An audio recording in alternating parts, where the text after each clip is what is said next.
barakatuh. Gloire à Allah, gloire au Seigneur notre Dieu. Béni soit le nom du Très-Haut. Gloire au nom du Très-Haut. Béni soit le nom du saint prophète Mohammed sallallahu alayhi wa sallam. Alhamdulillah, alhamdulillah, alhamdulillah. Nous sommes mercredi 13 septembre 2023. Avec l'aide de Dieu, avec l'accompagnement de Dieu, avec votre soutien, avec vos partages, nous allons aujourd'hui encore nous intéresser à un événement assez important par rapport à ce qui est en train de se jouer dans le Sahel. Il est important qu'on comprenne bien ce qui se joue.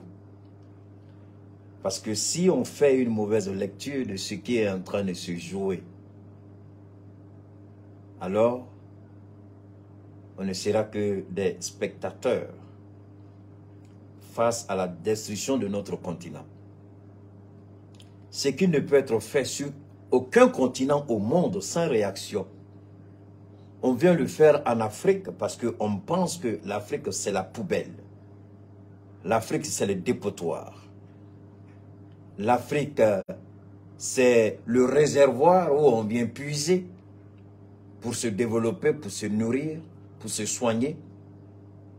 L'Afrique c'est le réservoir où on vient puiser pour conduire les belles voitures, développer la technologie, mais l'Afrique elle-même n'intéresse point. Elle est livrée à elle-même. Elle est condamnée à son sort, on s'en fout, on s'en inquiète même pas.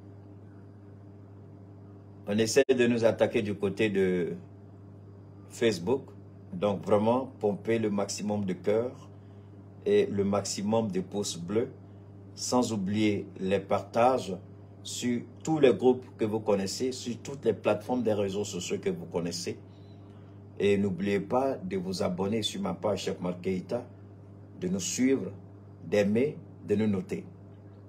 Idem au niveau de YouTube, c'est vrai qu'on ne connaît pas ces gens d'attaque, mais je demande à ceux qui nous suivent sur YouTube de partager beaucoup sur le réseau social YouTube. Vous faites découvrir la page Cheikh Oumar Keïta, sinon Keïta Cheikh Oumar, version YouTube, pour amener beaucoup de personnes à pouvoir s'abonner, nous suivre, aimer, pourquoi pas commenter si nécessaire. Merci.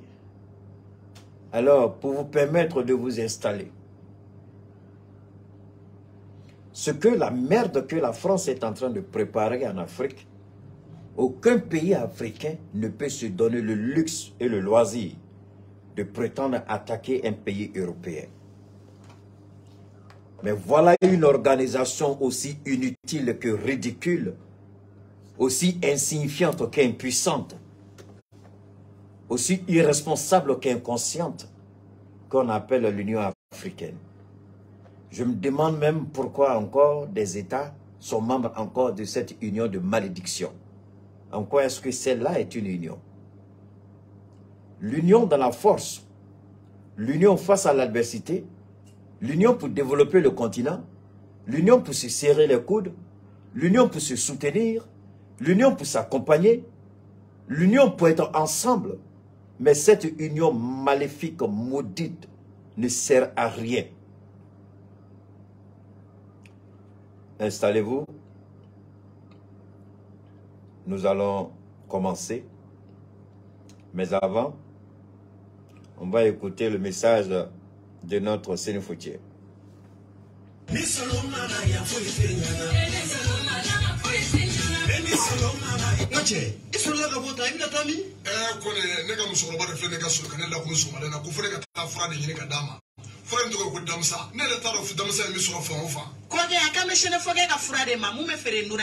Comme ce tiendo, Frank et Kosovo, Frank de Damsa. Cabinet Frank sur Watimna. La fiera, ne doit banadro, metadota. Cadamine, moi, tu le seras bella dilem Frank me boulé à bella dilena. Moran flé ne dumuni manga, in Europe, et tifli oma, nere de Chinapoke. I found for Frana, a bit fank and minka juguni nimbe. What dondola, ne domadoya tirmuso shuka, keneka Franka, Kakasa. Musawako, ale danta demuso upon me in Banchola Tuni. Nadara la dungila bidon kilesa, o kofa na bidon duru desa. Sisa nene ukerate ka samabuke ala ne de frakel kama. Ala bargala bi ne ya e jona nyemo sera ka papier taka di amananga mango carte professionnel o tike granza ne koma ke koti don. Frey, bana mana ki farakolo fan o fan fe. Abe do ka samaka bo farakola pe ki la fiaka ke ina fo ibolo choko. Damsa frala ki kadu. O kofe anye sega ke frawere ola kerengerenera ina fo diabete ani tension ka antege da Pana kise ere kan walasa anga sika mogo nafani aye ko fara damsa ko inka ne ala sona ma anga sika mogo bo o ka digun kono ko de ne ko on ma mun yoro ka ja sona fa ke aka telephone numéro bi so mun balma ke aka ne ka tufusira o be soro o to dore I mogo bala amana ke mun fura ko yin fo ta si mogo rema I bi se ka sona fo ke ka yere wuli 75 01 63 95 walma 66 11 78 49 no ka gele mamma I bi se si fa biribiri katamu jangene bugu bolofantira yere krefla la yi imana sina foga yingali ke mamala bela jeli mayro idila. Alors nous remercions tous ceux qui jusqu'à la date d'aujourd'hui lorsque nous commencions cette aventure de Damsa, nous remercions une fois de plus tous ceux qui nous ont fait confiance et qui continuent de nous faire confiance. Ce que j'ai l'habitude de dire, je le répète une dernière fois, répétition étant pédagogique, Damsa est une gamme de produits qui n'est pas un produit unique. Damsa, donnez-moi une seconde, je vous en prie. Non, vous voyez, vous tombez dans le jeu de ceux dont le sort est déjà réglé par l'Éternel Allah subhanahu wa ta'ala. Des gens dont leur destinée c'est la malédiction et leur tombe sera l'enfer. Vous vous livrez à leur petit jeu alors que nous avons un message important à faire passer. Je vous demande pardon. Ignorez la malédiction et laissez la malédiction mourir de la malédiction. Je vous en prie. Laissez-les. Vous savez, il ne peut pas soutenir la gloire de Dieu dans la vie de Keïta. Il ne peut pas soutenir le regard de Keïta. Tous ceux qui racontent leur petite vie de misère et misérable, ils n'ont aucun courage de m'arrêter dans la rue et puis de me parler. Donc quand vous voyez comme ça, là, vous-même là, réfléchissez. Quand ils me voient, ils ont peur de m'approcher. Tellement la gloire de Dieu illumine ma vie. Quand ils me voient au dehors, ils ont peur de s'approcher de moi. Ce que je conduis n'est pas pour les enfants. Ils n'ont même pas un vélo à leur nom. Mais ce que je conduis, c'est Dieu seul qui sait combien ça coûte. Donc laissez-les. Tous les jours quand je viens, depuis que j'ai commencé l'émission là, je n'ai jamais porté ça là 2 fois.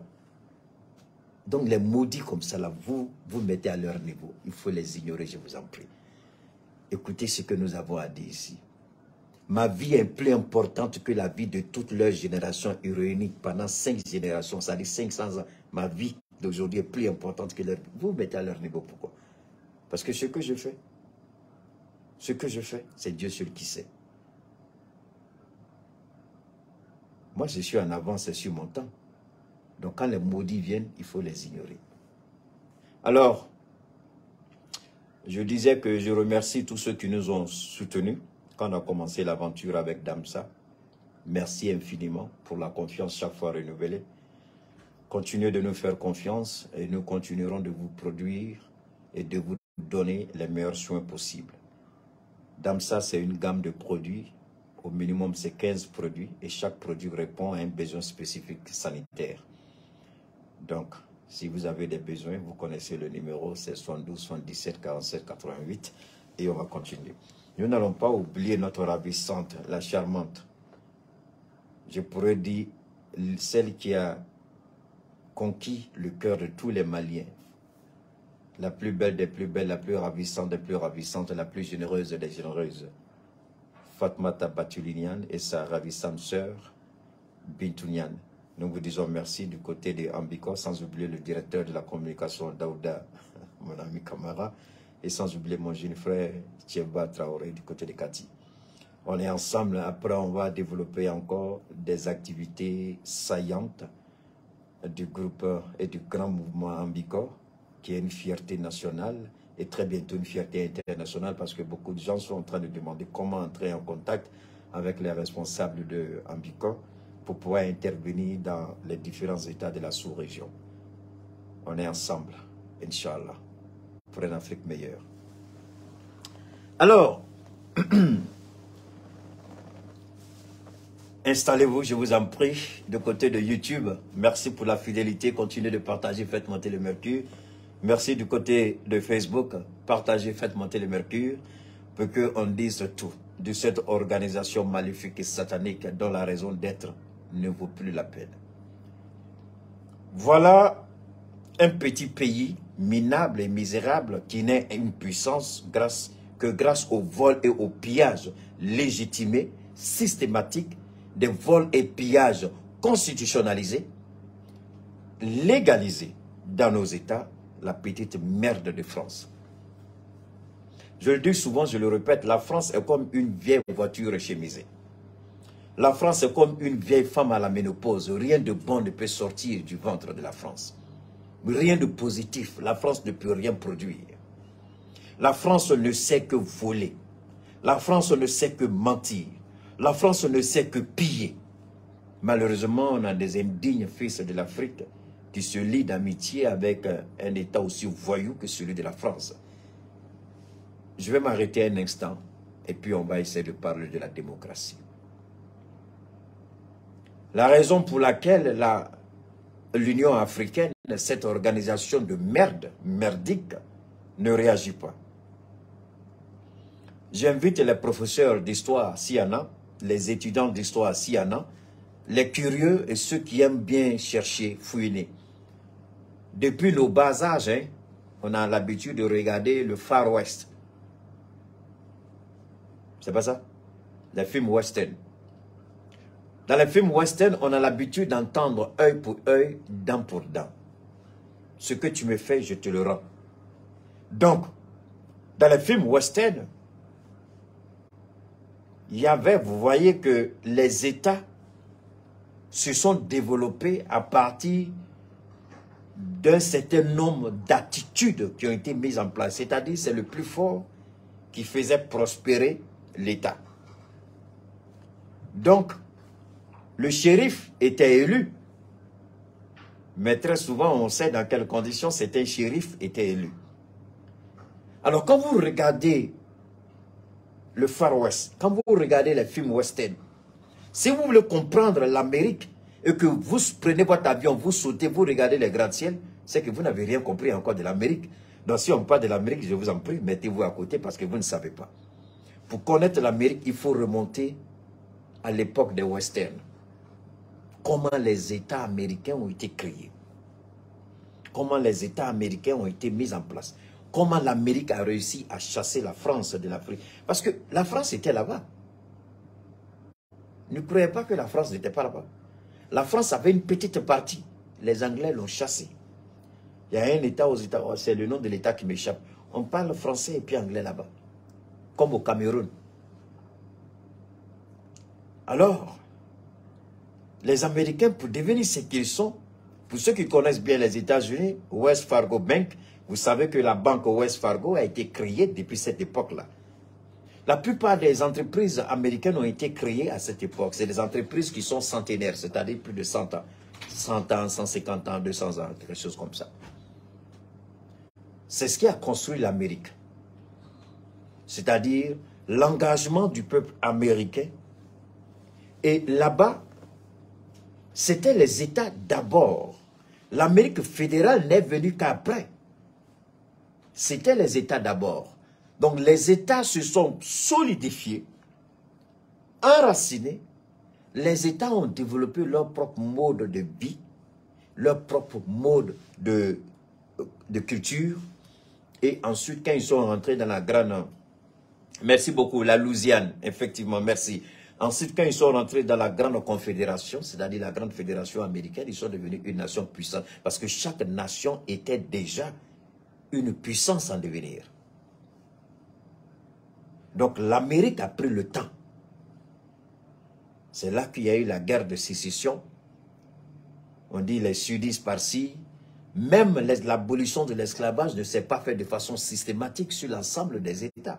Ça a été progressif. L'acceptation des Noirs dans les écoles publiques s'est faite de façon progressive. Et même jusqu'à la date d'aujourd'hui, il y a des États où le racisme, ce qu'on appelle le profilage racial au niveau de la police, au niveau de la justice, ça existe jusqu'à aujourd'hui. Donc, les Américains ont pris le temps de construire. Et moi, la petite expérience que j'ai aujourd'hui, quand je m'assois et puis je regarde l'Afrique, je me dis, cette unité africaine dont parlent certains présidents, ils sont malhonnêtes dans leurs propos, tel que le président du Kenya. Le président kenyan est un menteur pathétique, pathologique, un président regrettable qui ne sait même pas. Il a la grande gueule pour attaquer l'Occident. Mais quand il s'agit de se donner la main en Afrique, on ne le voit pas. Il devait être le premier à dire il n'est pas d'accord pour le coup d'État, mais il s'oppose par toutes les formes à une intervention militaire de la France contre un pays souverain africain. Mais curieusement, le président qui a fait la grande gueule en France, qui nous a tous impressionnés, lors de ce fameux sommet, comme on appelle, le nouveau pacte économique que Macron a organisé, le blabla, là, où il a fait la grande gueule, ils étaient deux. Lui et puis Cyril Ramaphosa, le président de l'Afrique du Sud. C'est les deux présidents qui ont marqué ce sommet. On les a vus, on les a entendus.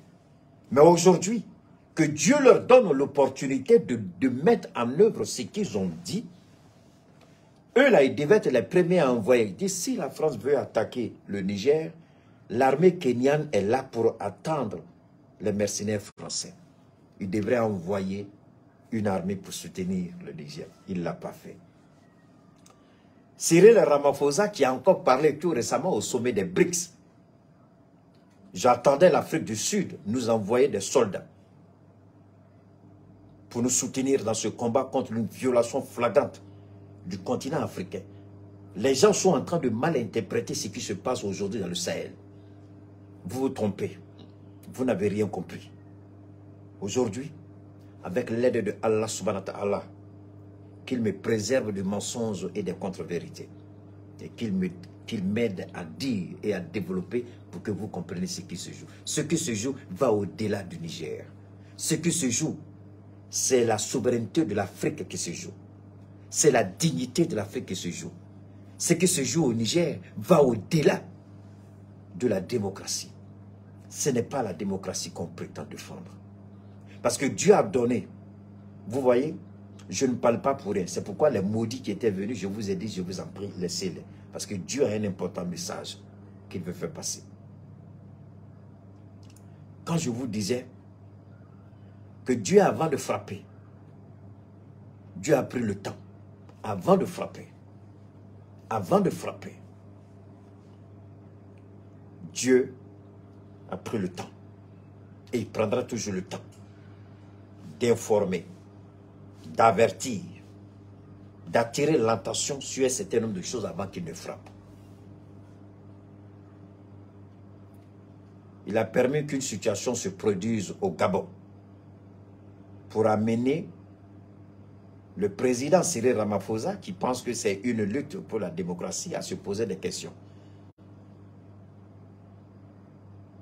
Il a permis à la situation du Gabon pour amener l'Afrique tout entière à se poser la question sur l'intention maléfique, satanique, diabolique, vouée à l'échec de la France, du criminel et dictateur Ouattara, de l'indigne fils saleté de Macky et du talon sale du Bénin. Évidemment, l'ancien vendeur de drogue s'est ressaisi, Tinibou. Et ils ont entraîné avec eux un président qui a pratiquement fini son mandat le président du Ghana. Je me pose bien la question, comment il va mener ça, puisque lui, il n'est plus éligible selon la constitution ghanéenne. Voilà une situation, Dieu permet qu'au Gabon, il y ait aussi un coup d'État. Et Dieu dit, regardez bien ces présidents qui sont allés piailler et gueuler en Europe, regardez leur attitude. Ceux qui parlent d'unité africaine. C'est le président du Kenya. Il a dit, il ne comprend pas, il ne voit pas la nécessité chaque fois qu'on invite tous les pays africains à un sommet. Pourquoi on ne choisirait pas l'Union africaine et puis les organisations sous-régionales pour représenter toute l'Afrique? Et que ça sert à quoi si ce n'est pas aller prendre des photos? Il a critiqué, il a fustigé, il a dit tout.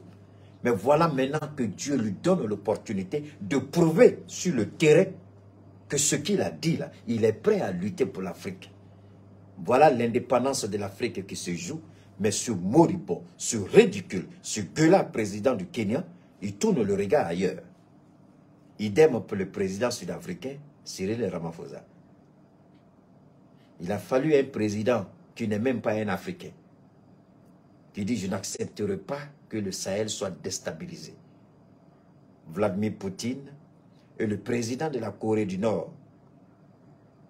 Comment on appelle ce gars-là même? Kim Jong-un. Je ne connais pas, c'est Kim Jong ou Kim Jong-un.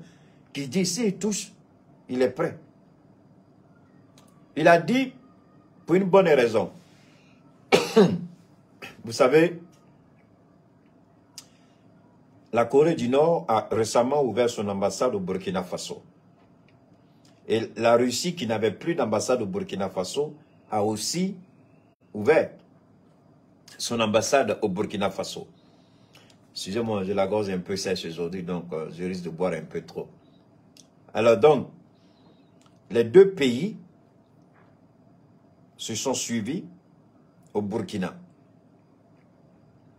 C'est pourquoi beaucoup de gens se posaient la question, la déclaration qu'il a faite, est-ce que c'est vrai ou faux? On m'a posé la question, je n'ai pas répondu.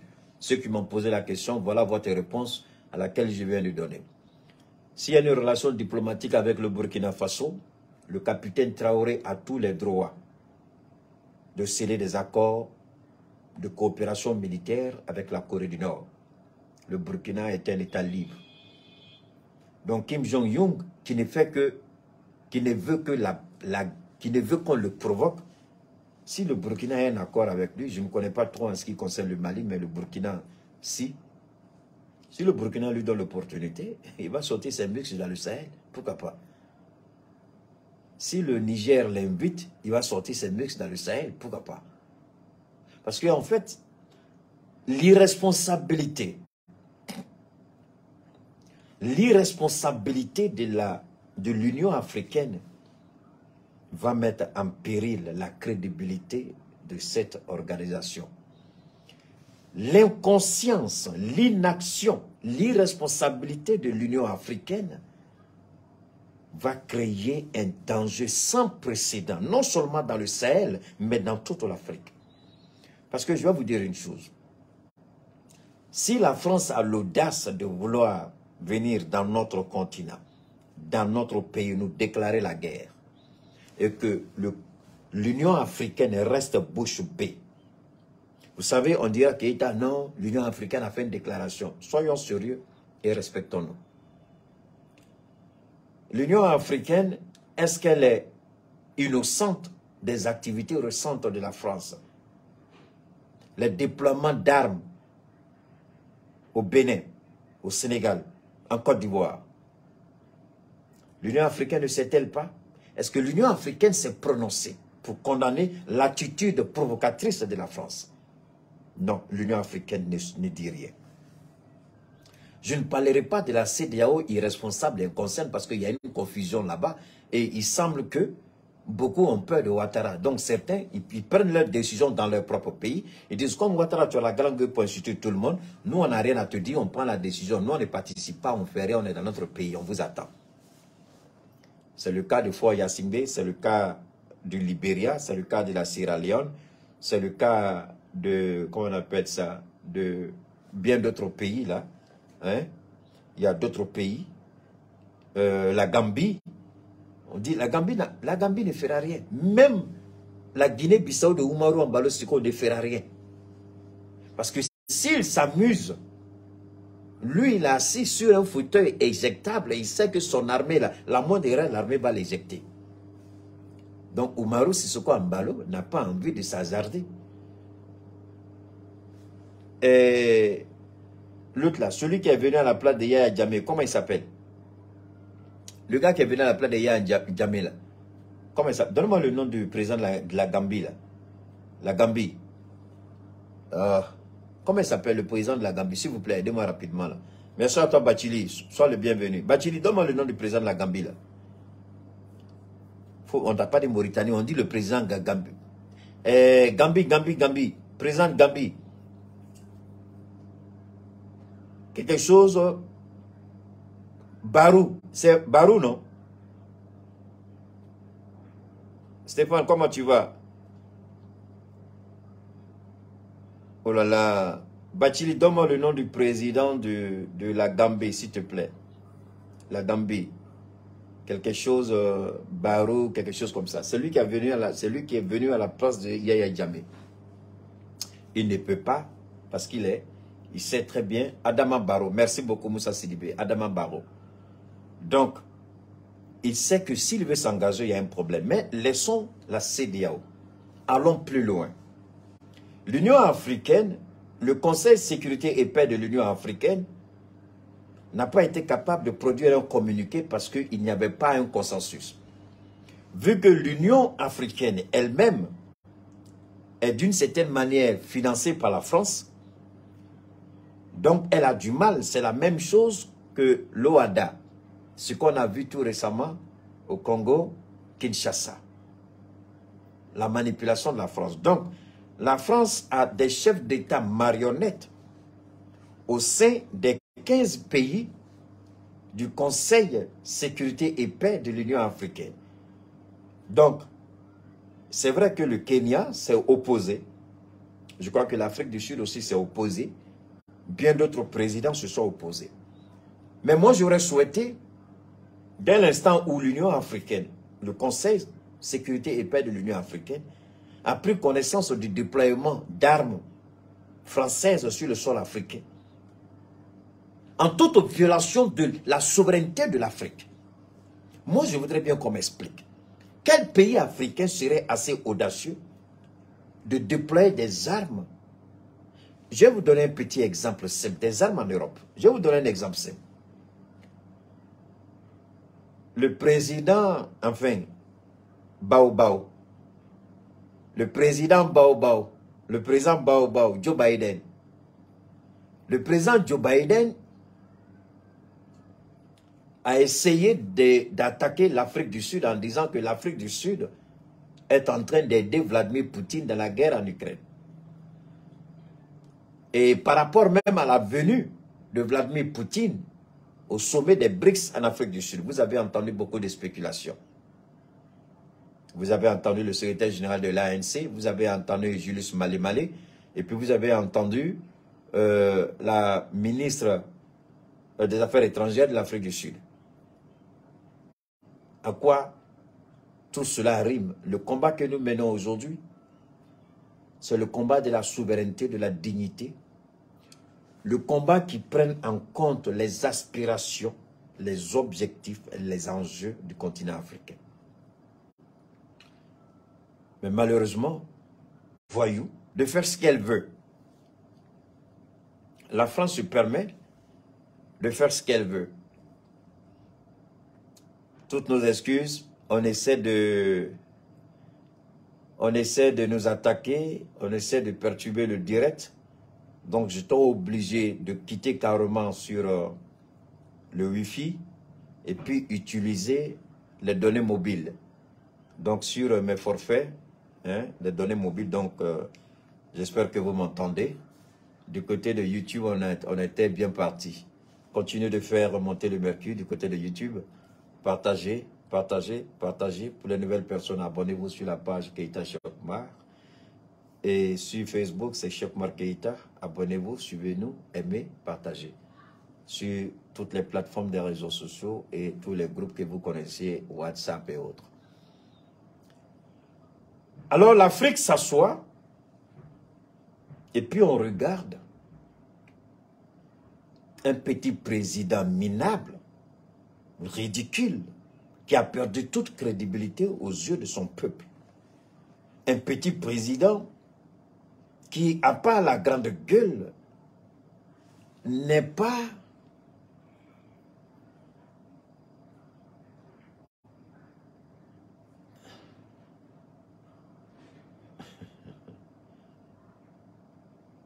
il y a des gens qui sont idiots hein, parce qu'ils ont mes numéros. Donne-moi une seconde ici. Continuez de faire monter. Il y a quelqu'un qui était sorti pour aller écrire des conneries dans mon WhatsApp. Donc je suis sorti pour aller bloquer la personne. Alors donc, il est important d'avoir l'esprit grandement ouvert. Voilà un président qui n'a pas ce qu'on appelle la culture du débat contradictoire. C'est-à-dire, il vient avec un projet de loi et l'Assemblée nationale, il y a des gens pour dire nous ne sommes pas d'accord avec le projet de loi que tu nous présentes. Il y a ce qu'on appelle l'argumentation, il y a la contradiction et puis il y a des propositions. Voilà un président qui a du mal à aller avec la contradiction, qui refuse la contradiction, qui n'accepte pas les débats contradictoires. Un président qui passe son temps à faire les passages en force en utilisant le 49.3. Un président qui n'a aucune culture démocratique, selon leur propre expression. Et c'est ce président-là qui veut faire la guerre au Niger pour, soi-disant, imposer la démocratie. Mais alors que lui-même, il se donne le luxe d'utiliser le 49.3 à plus de 11 reprises. Dans le débat contradictoire, il n'en a pas besoin. Et c'est ce président minable, ridicule, qui n'a aucune crédibilité ni dignité aux yeux de son peuple, qui veut venir nous attaquer. Et voilà des Africains pervers, égarés, qui livrent l'Afrique comme il y a encore 500 ans, 600 ans à l'esclavage et à la domination coloniale. Ça fait honte. Moi, j'ai honte. Pourquoi? Pour la simple bonne raison que le président du Kenya, que j'attendais au tournant, pour apporter son soutien, comme l'a fait le Mali et le Burkina au peuple du Niger, il est silencieux. S'il n'y avait pas eu le coup d'État du Gabon, il me serait difficile aujourd'hui de me référer au président du Kenya, de l'Afrique du Sud et de tous les autres présidents. Et même de l'Union africaine. Mais il y a eu un précédent. Alors regardez bien ce qui se passe. On empêche le Niger de participer au sommet des Nations Unies à New York, mais on permet au Gabon d'y participer. Alors que le coup d'État du Gabon est venu après. Regardez bien comment ça se passe. Le coup d'État du Gabon vient après celui du Niger. Mais le Gabon est permis, il est autorisé à participer à ce soi-disant sommet des Nations Unies à New York. Mais le Niger n'est pas autorisé. Et les Africains qui veulent combattre le Niger ne voient aucun mal. Les Africains qui s'attaquent à nous en donnant un coup de main à la France ne voient aucun mal. L'Union africaine qui regarde la situation et du Gabon et du Niger trouve que c'est tout à fait normal. Et mieux, la France déploie des armes de guerre sur le continent africain. Au vu et au su de l'Union africaine qui reste bouche fermée et bouche bée. Ce que vous ne comprenez pas, vous regardez la situation qui est en train de se passer au Niger comme étant un cas isolé, comme on veut nous faire croire que c'est seulement le Niger. C'est faux, ce n'est pas le Niger. c'est l'intégrité, c'est la dignité, c'est l'honneur du continent africain qui est bafoué comme il y a encore 500 ans et 600 ans lorsqu'ils sont venus avec les négriers pour nous mettre le fer et aller nous vendre comme esclaves.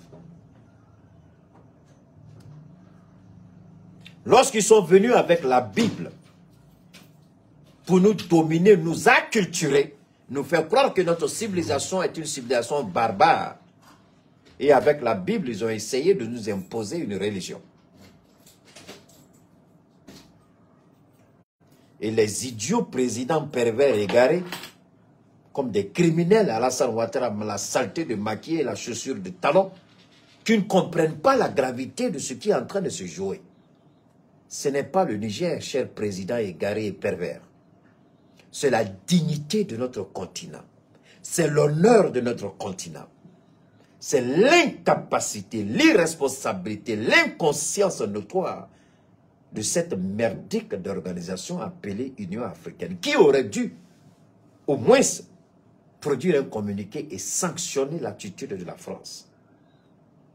Et je n'ai vu aucune capitale africaine aujourd'hui, à l'exception du Mali, du Burkina et du Niger, je n'ai vu aucune capitale africaine s'insurger contre l'attitude de la France.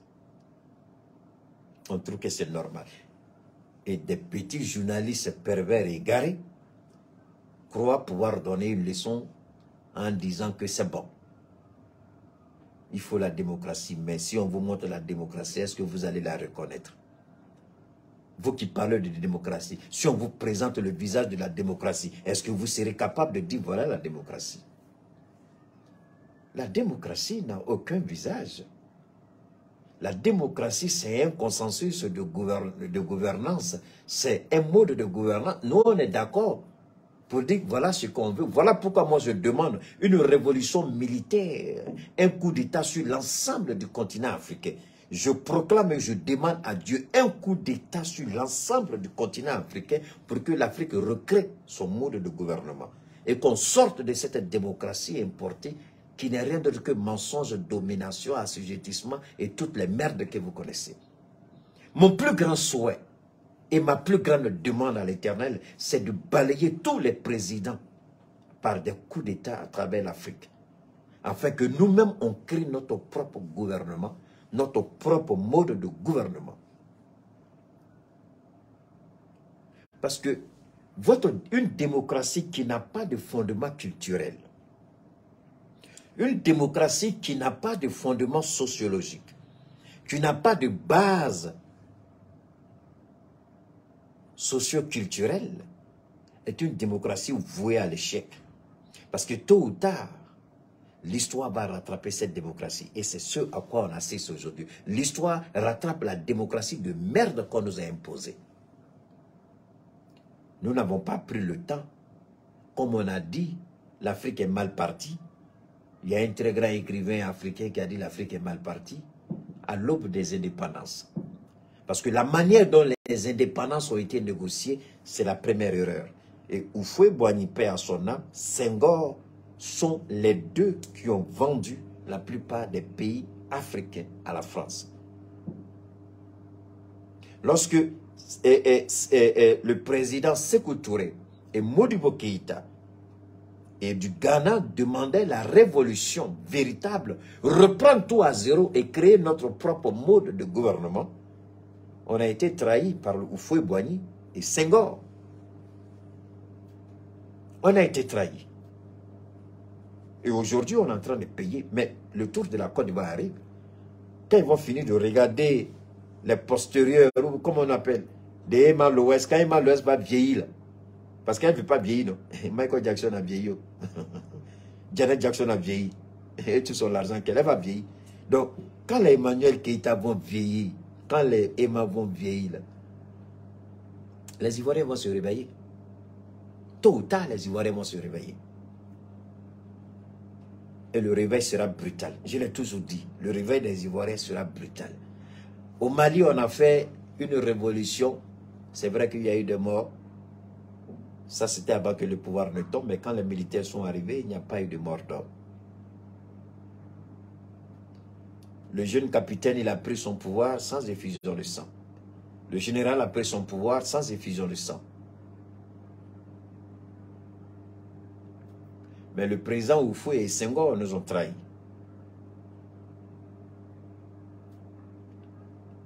Aujourd'hui, nous payons le prix de leur trahison.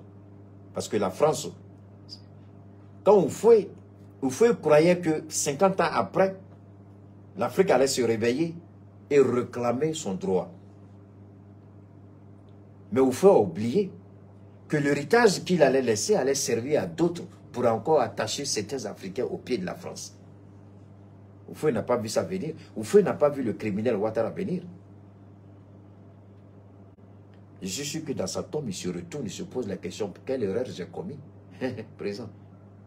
Tu as fait où? Alors, soyons honnêtes.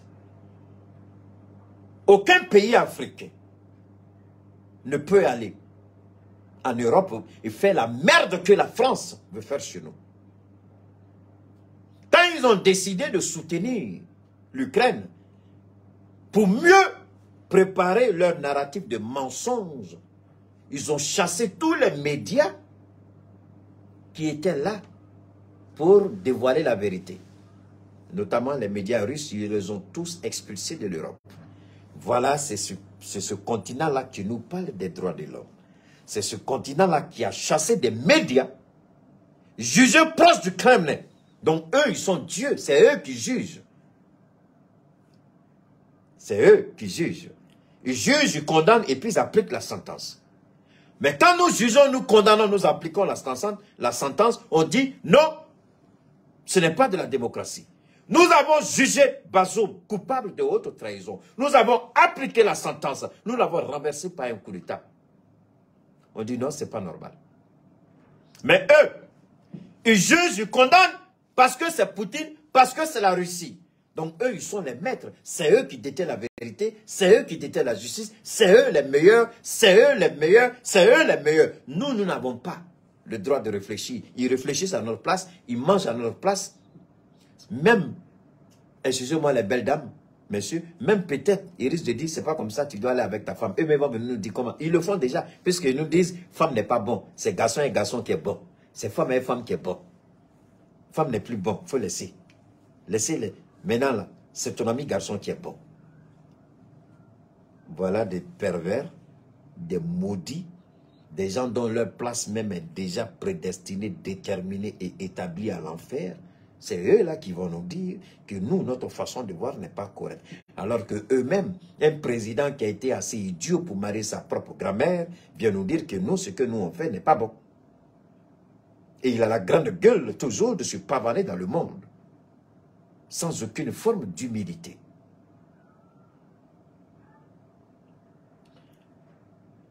Je regrette et j'ai honte pour l'Afrique. Je regrette l'inaction de l'Union africaine face à l'agression de la France. Le fait même de déployer des armes sur notre continent est une agression. On me dira, la France a des accords de défense, des accords militaires avec le Sénégal, la Côte d'Ivoire, le Bénin. Oui. C'est tout à fait vrai. Mais je vous invite à regarder la cadence de livraison des armes. La coïncidence est trop grande avec la situation qui se passe à ce moment au Niger. Un mercenaire français a été arrêté. Parce que, vu que l'ambassadeur de France est recherché pour être expulsé du Niger, et moi, ça me rappelle quelque chose que je voudrais partager avec vous. J'ai honte pour la France. Et je demande au peuple français d'arrêter d'être idiot. Et de demander au président Macron d'arrêter sa bêtise et sa folie. Parce qu'aujourd'hui, Macron est en train d'humilier la France. Il y a une humiliation aujourd'hui dont on ne peut même pas parler. Vous savez, ils ont fait tout sur Facebook. Au moment où on était en train de casser la baraque, parce qu'ils ont essayé de me corser, donc ils ont fait tout pour bloquer mon direct. Comme ils n'ont pas pu, parce que c'est facile avec les Wi-Fi, donc j'ai laissé Wi-Fi. Je suis venu sur mes unités mobiles. Maintenant, ils ont restreint. Donc, impossible de dépasser le chiffre qui est là. Jusqu'à présent, je regarde. Mais moi, je n'en veux pas à Facebook. Je demande à ceux qui sont connectés de prouver à Facebook que malgré qu'ils ont des robots et des ordinateurs, nous sommes les hommes et on reste déterminés. C'est vous seuls qui pouvez casser cette chose-là. Le chiffre qui est là, ça, ce n'est pas notre chiffre. Et vous le savez. On était en train de monter. Tout le monde a constaté. Merci beaucoup. Je vais vous faire écouter ceci. Je vais vous montrer. Autant pour moi, je vais vous montrer. Parce que je crois que beaucoup ont vu ça. Attendez, ok, je vais vous montrer. Attendez, que ça. Vous avez tous vu ça, hein?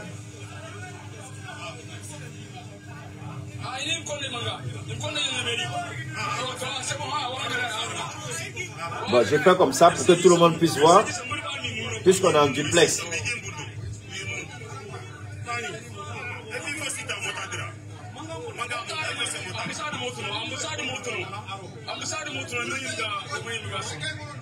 Bon, on va sortir ici, on revient à la vidéo suivante.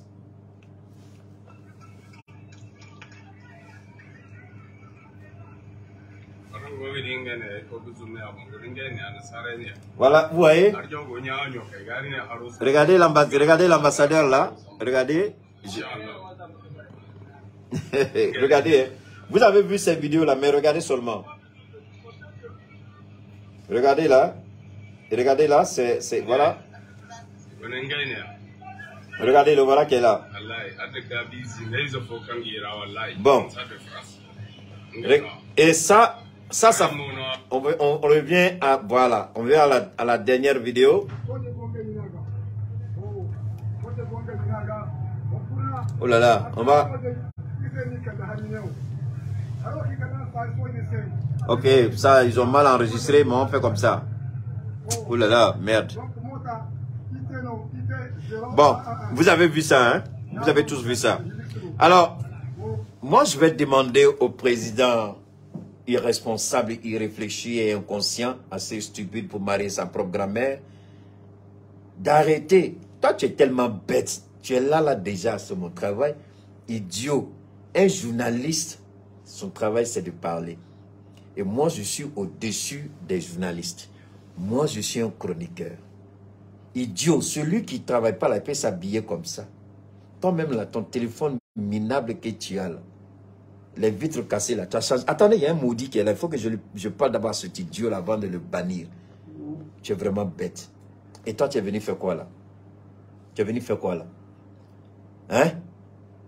Amadou Nana Diarra. Je dis ton nom pour que le monde sache que tu es. Amadou Nana Diarra, c'est un idiot. Il dit, moi, d'aller travailler. Mais l'idiot, il est là. On ne sait pas ce qu'il fait là. On ne sait pas ce que l'idiot fait là. On va le chasser maintenant. C'est pas ça? On a fini de dire. Maintenant, le monde sait qu'il est bête. Et que Keïta, c'est mon travail qui est là, idiot. C'est mon travail qui est là. Mon travail, c'est de parler. Mon travail, c'est de communiquer. Mon travail, c'est d'informer. Maintenant que j'ai fini de dire ça, je te bloque à vie. Donnez-moi une seconde, s'il vous plaît. Je vais le dégager. Voilà. Alors donc, moi, le conseil que je donne à Emmanuel Macron, c'est d'arrêter de ridiculiser la France. C'est d'arrêter de rabaisser la France. Regardez l'ambassadeur de France. Pour la première fois dans l'histoire, après la colonisation, est-ce que vous comprenez? Nous, après la colonisation, pour la première fois dans l'histoire, un pays africain lance un mandat d'arrêt contre un ambassadeur et poste la police devant l'ambassade. Ils sont là, vous l'arrêtez et puis vous le conduisez à l'aéroport.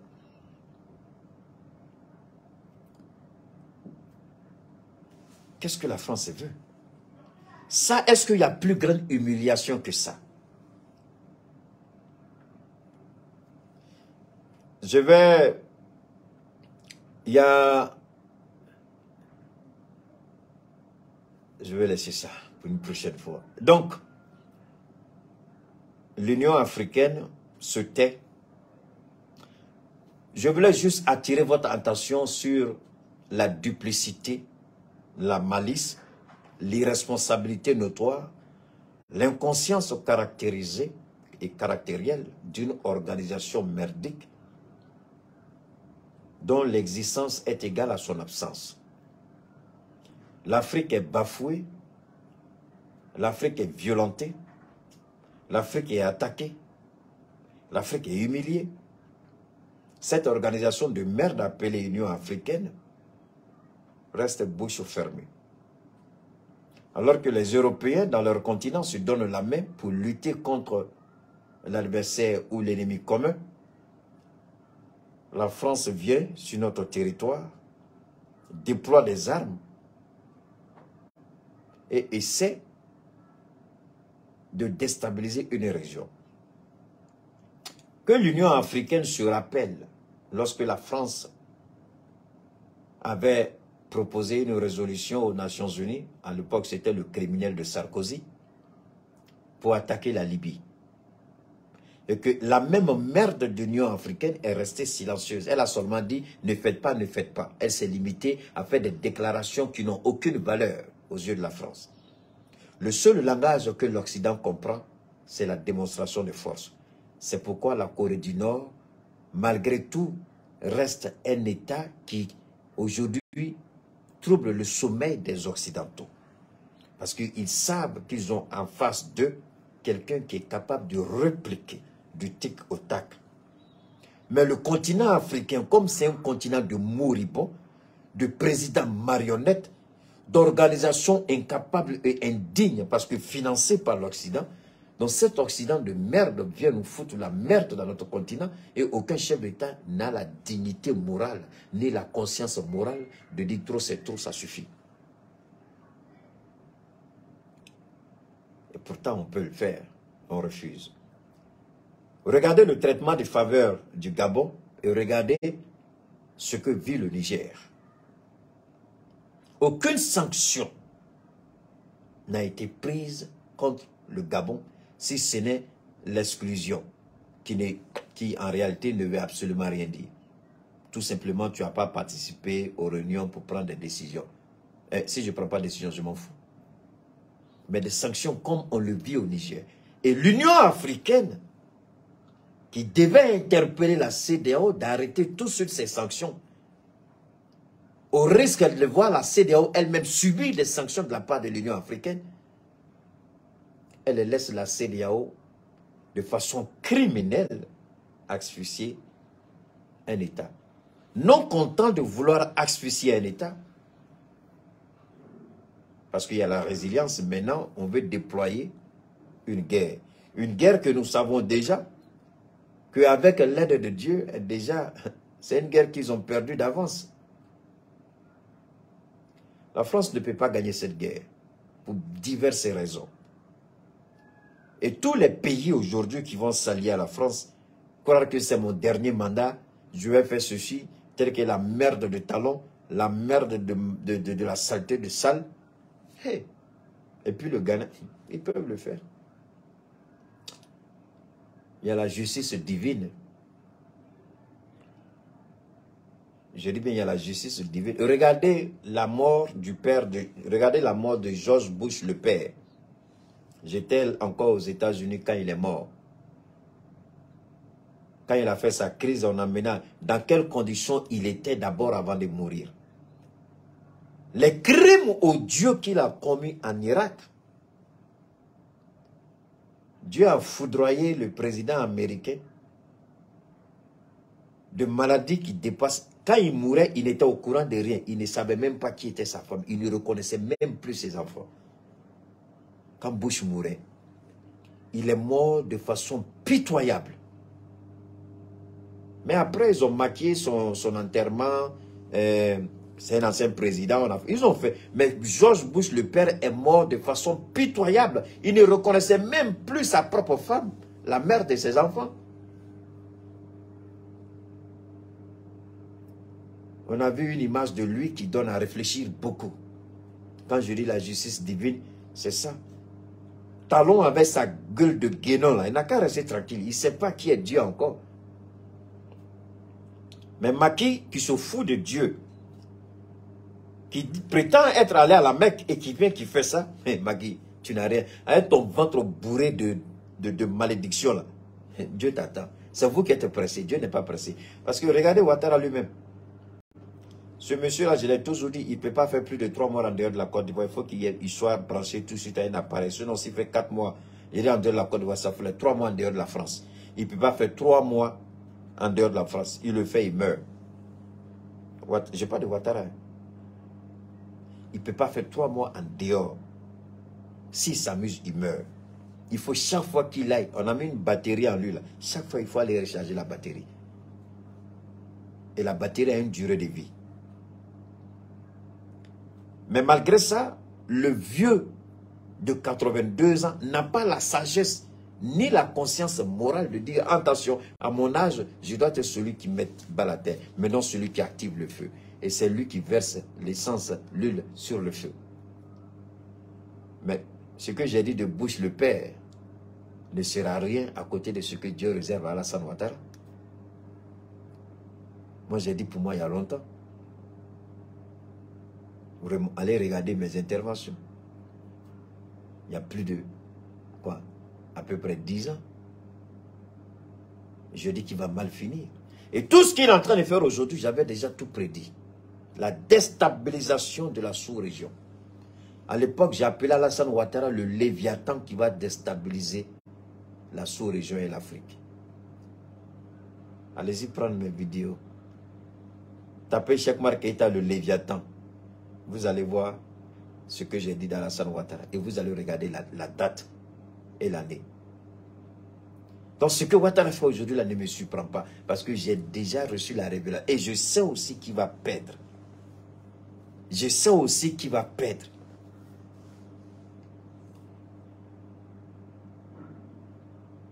Les attaques terroristes contre le Mali. La multiplication des attaques terroristes. Nous connaissons la cause. Assimi Goïta, Dieu merci, il a pris ses responsabilités et il a compris qu'il a en face de lui des criminels. Ce ne sont pas des Maliens, mais ce sont des voyous. Ce ne sont pas des rebelles, mais ce sont des assassins. Ce ne sont pas des indépendantistes, mais ce sont des criminels, des voyous, des assassins qu'il faut éliminer et éradiquer de la surface de la terre. C'est-à-dire, il faut les faire disparaître du Mali. Assimi Goïta a compris. Il a tiré les leçons et il a pris des décisions courageuses dans ce sens. Nous disons merci au président Goïta et nous l'encourageons à libérer complètement et totalement la ville de Kidal de ces criminels et assassins qui se font appeler Sima. Vous voyez, la presse occidentale se fait l'écho des petites attaques qu'ils font par-ci par-là. Lorsqu'ils arrivent, par exemple, à attaquer nos forces de l'ordre, qu'il y a des blessés, 1 ou 2 morts, ce qui est fortement regrettable. La presse française se fait l'écho. Comme si on voulait dénigrer notre armée. Comme si on voulait prouver que le départ de la MINUSMA n'a pas été sagement mûri. La MINUSMA part et après. Alors, comme ces petits maudits-là ont déclaré la guerre, que le gouvernement de l'État du Mali n'a pas le droit de prendre possession des bases de la MINUSMA à Gao, à Tombouctou et à Kidal, et que la voie de la raison semble s'éloigner petit à petit de ces idiots-là, le seul langage qu'ils comprennent, c'est le langage de la Corée du Nord, de Kim Jong-un. C'est-à-dire les frappes avec la puissance de feu. C'est le langage qu'ils comprennent. Et Assimi l'a très bien compris. Ils seront traités avec la plus grande rigueur de l'armée malienne. Je dis bien, ces voyous-là qui sont à Kidal, ces voyous-là qui sont à Tombouctou, ces voyous-là qui se proclament indépendantistes, qui font la grande gueule et pondent des communiqués par-ci par-là, désormais, ils auront à croiser le fer avec le fer, le feu avec le feu. S'ils sont garçons, on les attend. Qu'ils viennent affronter leurs amis garçons, les femmes. On a reçu le message, l'avion qu'ils ont abattu, ça a été un message clair et net. Désormais, plus de pitié. Désormais, il y aura... On a cru qu'on négociait avec des gens qui pouvaient comprendre, qui pouvaient venir à la raison. On s'est rendu compte que plus on veut négocier, et plus eux, ils croient que nous sommes en position de faiblesse.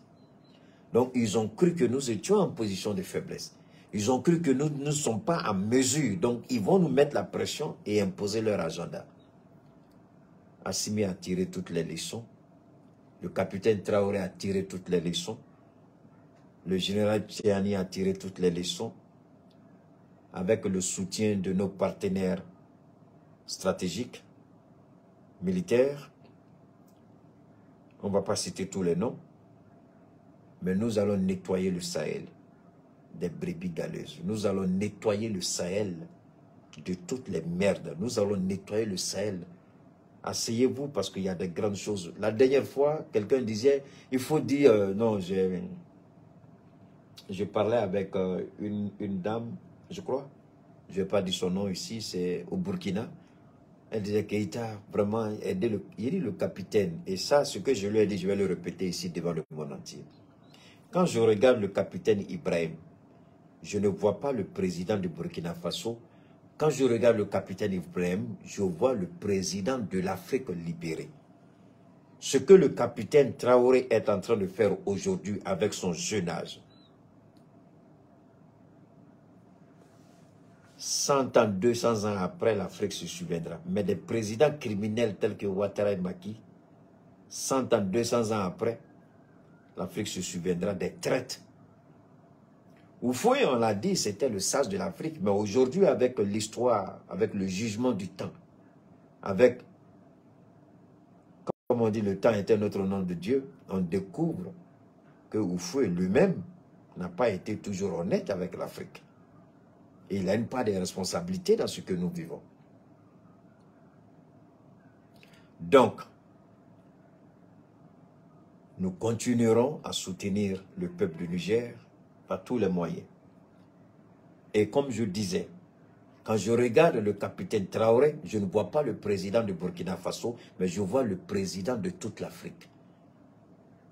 Le président du Burkina, Traoré, est plus grand. Il est trop grand pour le Burkina. Mais Dieu a fait un don inestimable à l'Afrique et au Burkina. Et je demande au peuple burkinabé de prendre soin du capitaine. C'est un don de Dieu.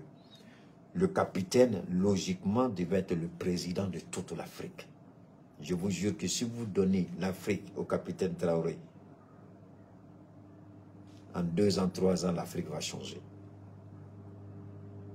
L'Afrique a besoin de 5 à 10 présidents comme le capitaine Traoré, comme Assimi Goïta, comme le général Tchiani, pour tenir tête à l'Occident et amorcer notre développement. Donc le capitaine, c'est un président courageux, c'est un Kirikou. Le capitaine Traoré, c'est un Kirikou. C'est le Kirikou du Burkina Faso. C'est le Kirikou de l'Afrique. Il a une intelligence pas possible. Il a la facilité de s'exprimer avec une audacité vernaculaire, linguistique, impeccable. Il a une intelligence pas croyable. Alors, la France peut tenter, si l'Union africaine s'assoit aujourd'hui, je souhaite que ce passage-là, c'est-à-dire ce que je fais aujourd'hui, je demande à Allah subhanahu wa ta'ala que mon intervention d'aujourd'hui soit historique et soit marquée dans les annales de l'histoire. 200 ans, 300 ans après, je voudrais que l'Afrique se souvienne que j'avais dit ceci. Et que l'Union africaine est restée silencieuse face à ce que la France, et qu'on se souvienne de toutes les manigances de la France contre l'Afrique, et que aucune organisation n'a été capable de tenir tête à un petit pays comme la France. Pour que la France soit la France, il faut que la France vole le Congo-Kinshasa. Il faut que la France vole le Burkina Faso. Il faut que la France vole le Mali. Il faut que la France vole le Gabon. Il faut que la France vole le Niger pour être à la position où elle est. Et l'Union africaine a peur de ce petit pays voleur et criminel qui ne fait que voler et piller nos ressources. Je n'oublie pas le Tchad. Et les Tchadiens m'ont adopté, hein. Après vous serez informés. Les Tchadiens m'ont adopté avec une grande surprise. Après vous serez informés, on ne dit pas tout. On dit seulement les Tchadiens m'ont adopté. Alors donc, il nous appartient de façonner notre histoire. Comme l'Union africaine refuse de jouer son rôle, et que la CEDEAO veut se joindre, certains présidents de la CEDEAO, et que les présidents gueulards du Kenya et de l'Afrique du Sud, qui ne font que gueuler, mais en réalité, qui sont indignes, qui ne méritent même pas le respect de l'Afrique. Parce que eux, là, ils devaient dire, si la France déploie ses forces dans le Sahel, nous allons soutenir le Niger. C'est vrai que nous sommes contre, mais il y a une raison à toute chose. Nous préférons le dialogue. L'Union africaine a dit non. Si la France veut intervenir, l'Union africaine doit s'opposer par tous les moyens. Et saisir, à la limite, l'Union africaine peut saisir le Conseil de sécurité des Nations Unies pour demander à la France d'arrêter ce qu'elle veut faire dans le Sahel.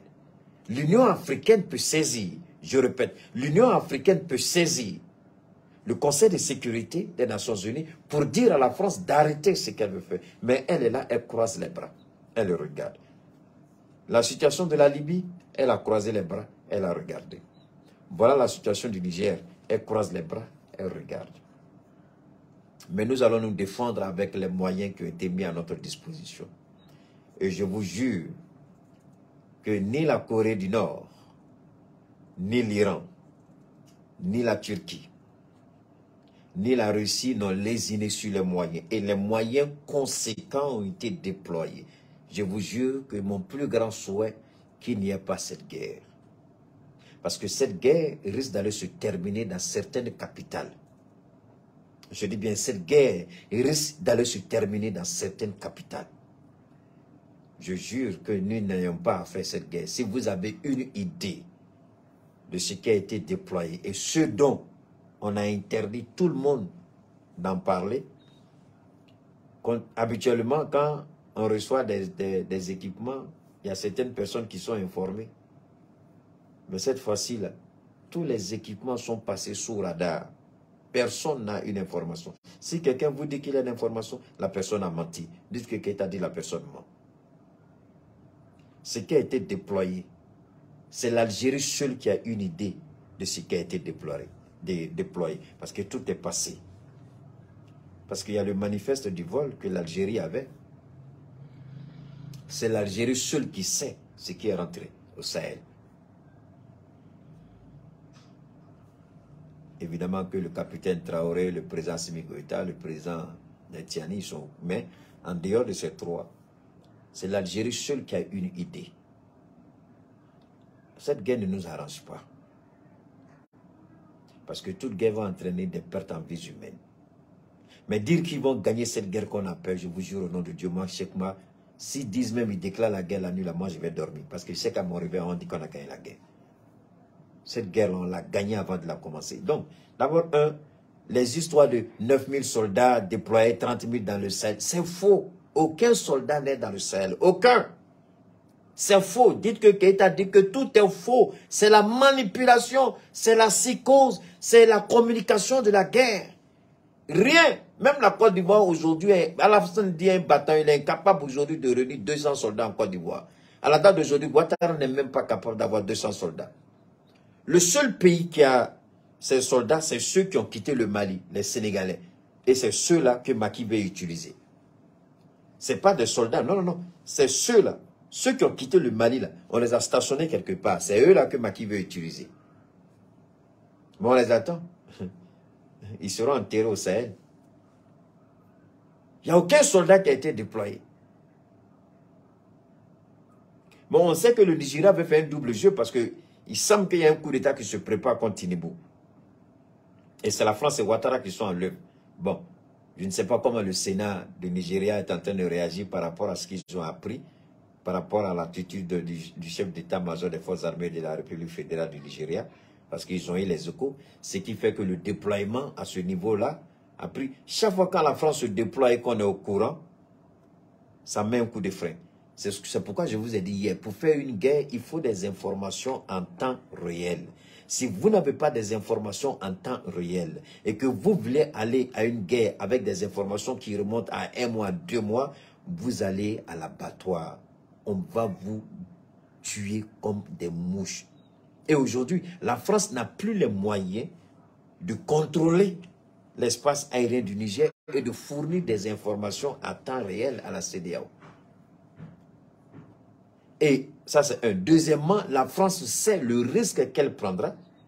Si jamais elle veut lancer les opérations, elle sait que les Nigériens, comme on a vu en Iran, les Nigériens vont escalader la clôture de l'ambassade de France pour extirper l'ambassadeur de France et le vilipender dans les rues. La France sait ça. Elle sait que la population nigérienne est déterminée. S'ils lancent les opérations, parce que pour que l'armée française puisse venir en renfort à l'ambassadeur ou à l'ambassade, il faut qu'elle puisse traverser le camp militaire nigérien. Et la base militaire ne leur permettra pas. Parce que Tiani a dit, même si un hélico, un drone décolle abattu. Donc le Niger a des armes qui sont pointées vers les drones qui coûtent des millions d'euros, vers les rafales qui coûtent des millions d'euros. Si la France veut faire décoller, ça c'est risque et péril. Et si la France décolle les rafales, soit du Tchad, le Tchad a déjà dit non, ou de la Côte d'Ivoire ou du Sénégal, les militaires qui sont sur place, l'armée nigérienne va ouvrir le feu sur eux. On va bombarder la base militaire française qui est à l'intérieur du camp militaire. C'est-à-dire que c'est avant qu'on venait tuer les Africains et puis on s'assoit. On a des armes. Kadhafi, si Kadhafi voulait utiliser ces armes au nom de Dieu, la France n'allait pas pouvoir gagner. Mais Kadhafi est resté là. Il n'a pas compris. Au lieu de donner l'ordre d'abattre les rafales, Kadhafi s'est assis, il a regardé. Ça a été la même chose en Irak. Au moment où les Irakiens ont compris, quand ils ont commencé à se lever, les Irakiens ont commencé à combattre les F-16 américains. C'est là que les Américains ont commencé à mourir comme des mouches. Quand les Irakiens, quand le complexe d'infériorité là est parti, les Irakiens disent sur ma part, c'est fini pour nous. C'était fini pour l'Amérique. Les Américains, on les tuait comme des mouches. Le jour où l'Amérique a vu le drame des corps des soldats américains rapatriés de l'Irak, mais on a failli destituer le président Bush, le petit, Bush le fils. C'est la même chose. Le complexe là, nous on l'a déjà tué. Le général a déjà donné des ordres. C'est pourquoi il a envoyé des armes. Et puis ils ont braqué les armes sur la base militaire française. La France sait. Elle a les informations. Donc personne ne pourra venir en aide, sauver l'ambassadeur. Ce sera comme ce qui s'est passé à Benghazi avec l'ambassadeur des États-Unis qui a été tué par, comment on appelle ça, par la foule à Benghazi. À l'époque, Hillary Clinton, elle était secrétaire d'État. La foule a attaqué la résidence. L'ambassadeur est mort à l'intérieur. Il n'a pas pu sortir. Mais la France se souvient de Benghazi. Si la France veut répéter Benghazi, ça c'est risque et péril, la France peut répéter Benghazi. Mais en tout cas, l'ambassadeur de la France ne sortira pas vivant si la France lance les opérations militaires. Aucun soldat français ne sortira vivant de la base militaire si la France lance les opérations militaires. Et la France le sait.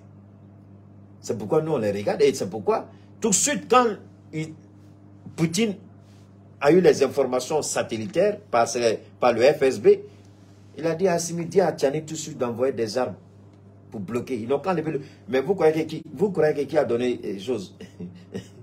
C'est Poutine qui a donné, c'est Poutine qui a demandé à Assimi de dire au général de pointer les armes sur les Français. Moi je le dis, ce n'est pas quelque chose de caché. Ce n'est pas secret d'État. Ce n'est pas secret de défense.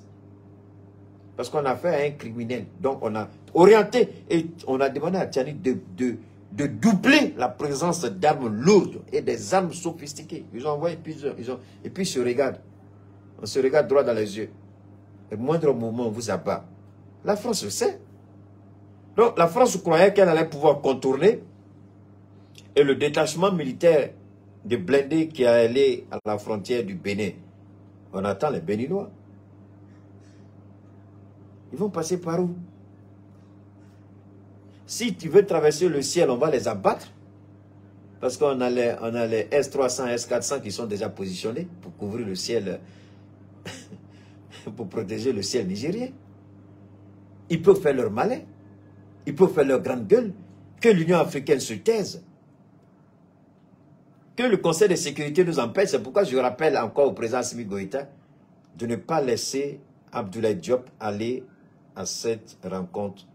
Si le Niger est empêché et le Gabon est autorisé, je demande au Burkina, je demande au Mali de boycotter cette rencontre, cette réunion, ce sommet des Nations Unies à New York. Je demande au président Traoré de boycotter et le président Assimi de boycotter tant que le Niger ne participe pas, le Mali et le Burkina ne participeront pas. Donc, on va remercier notre ravissante Fatmata Batuli. Belebele ga belebele, sa belebele sa douni. Nous sommes baraké, nous sommes Mali kanu ka transition kanika Malion kanu ka foko ne Fatmata Batuli mengan na folo bla Mali ka disposition là. Na folo ala anowane ne feneni make choko bela Malion nous usiro yoro ni degumbo ka amena ka degun taka boy ne nogo ne kasa jugu yo ne fenangola amena ka au sigiro ka adlanga be abise ka furusiro naka tewulu naka dengulu ni aka sirmunu ke albi ame Fatmata Batuli fo aka baranyman anya dongo sambinale maka mogo be sanju ko be ka bara belebele ni ke vraiment isarate mogo boli sarabe ala de bolo ame ala deli feneni tuli bonbon ala ka yiri wala kala tanye tous les bonbons, ou bien opération belebele de lancer. Awa djijade, benga ka tous les bonbons. Awa fois boutique, il a commencé à tous les bonbons, ça n'est pas. Na opération lancée là. Na opération lancée là. Ah, fin de ba kono de, adu me Fatmata Batuli don. Allez tsika, munu salo allez to don. Allez ba goshidi. Na ya goshidron, beba famia. Donc tous les bonbons ni ala sonama. Ou bien fin de ok, nta don ta do na ke chogomina mais Beka Djidja a commencé à tous les bonbons qui sont blancs. Parce que ni ou temena karo kono kominu kono ou ni fembelebelo vetemere nous yu jo aga yorola ni tous les bonbons qu'on t'a bolo droit qu'on perdit là et ni tous les bonbons te mbola il perdit là avec ce ramon mbolo le mona mun sorosa ah Mali bébé au Kofo, Inch'Allah. Donc, merci infiniment à la dame de cœur Fatmata Batuli qui fait ce travail extraordinaire pour le peuple malien, qui nettoie le Mali, qui restaure le Mali, qui nettoie nos quartiers, qui vraiment rend nos cadres de vie propices, agréables, bons à respirer, bons à vivre.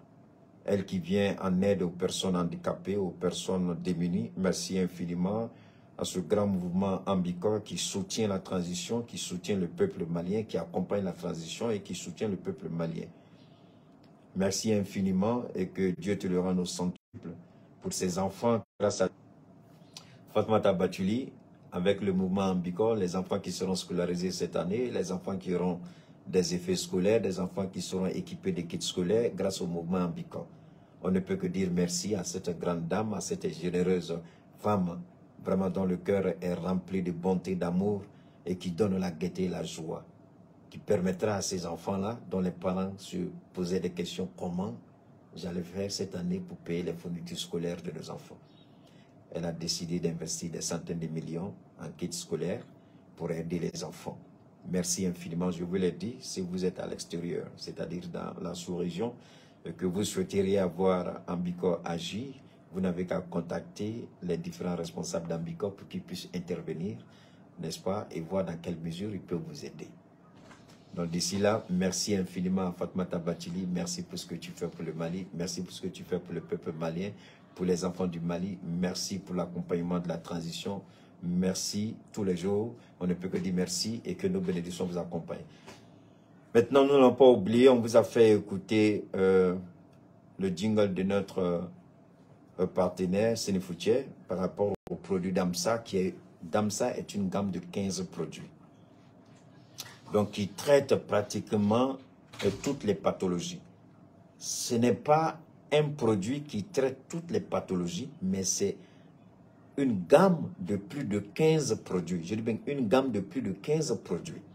Donc, quelle que soit la pathologie, quels que soient vos problèmes, quelles que soient vos difficultés, ça fait 10 ans, ça fait 15 ans, ça fait 30 ans, le Damsa a cette particularité dans un premier temps de vous nettoyer et de régénérer vos cellules.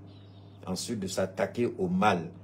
Le mal qui vous ronge, ça peut être le cancer, ça peut être l'insuffisance rénale, ça peut être les kystes, ça peut être les fibromes, ça peut être, comme je l'ai dit tantôt, le cancer, ça peut être au niveau de la prostate, ça peut être au niveau de l'utérus, ça peut être les trompes bouchées, ça peut être une question d'infertilité, ça peut être une question de faiblesse sexuelle. Donc, Damsa, c'est toute une gamme de produits qui répond aux besoins spécifiques et particuliers. Donc, ce n'est pas un produit qui passe partout, mais chaque pathologie a un traitement spécifique et bien précis, avec une posologie précise et une préparation précise. Donc, nous sommes à votre disposition. Vous me contactez, c'est Cheikh Oumar Keïta. Je suis au 72 77 47 88. Vous laissez les messages. Aujourd'hui, j'ai pratiquement lu tous les messages et j'ai répondu à tous ceux qui avaient des soucis. Donc, on attend vos commandes. Et ceux aussi qui, n'est-ce pas, sont à la recherche d'informations, comme je le dis. Quand vous dites parlez-nous de Damsa ou bien envoyez-nous un catalogue, c'est un peu compliqué tout ça. Vous nous dites quels sont vos besoins, on vous dit voilà ce dont vous avez besoin. C'est-à-dire voilà ce qu'il y a, ce qu'il y a. Et nous, on fait la prestation de service, on vous dit tout simplement ce qu'il vous faut. D'ici là, portez-vous bien, que Dieu vous bénisse, que Dieu bénisse le Mali, que Dieu bénisse le Burkina, que Dieu bénisse le Niger. Et mon pays, le Grand Tchad, qui désormais m'a adopté et conquis complètement. Donc, merci au Tchad, merci à l'Afrique tout entière. Que Dieu bénisse ce beau continent. On garde le contact et à très bientôt.